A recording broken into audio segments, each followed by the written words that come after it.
You were asked to write the polynomial in standard form with the least degree, with a leading coefficient of 1. That has the following zeros. So we have x equals -2 and x equals 1 minus the square root of 7. Now, when we were asked to put it in the least degree, you would think, okay, if there's two zeros, my least degree is going to be x squared. But that's not the case, because the first thing that we have to realize is that when we have a square root in one of our zeros, there's going to be two that match up, because when we take the square root of a number, we get the positive or the negative value of what's on the inside there. So in this case here, not only is 1 minus the square root of 7 a 0 of this polynomial, but also 1 plus the square root of 7. So now what I'm going to do is I'm going to put this polynomial in factored form. So what that means is I'm going to take my zeros and I'm going to take x and subtract each one of them, because if I take x and I subtract -2, which is just like saying plus 2, then if I were to plug in -2 into here, well, that would give me a 0. So the same thing goes for 1 minus the square root of 7. So I'm going to take x, I'm going to subtract 1 minus the square root of 7.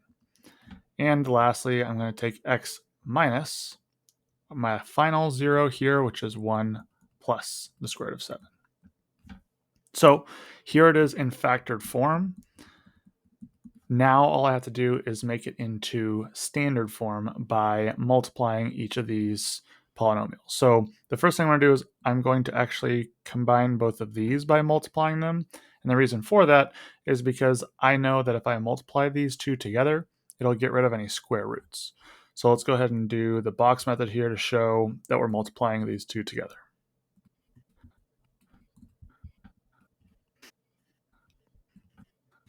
So when I combine these here, what I'm going to find out is that anything with the square root is actually going to cancel out. So in this one, I have negative square root 7x and I have positive square root 7x. So these actually cancel out here.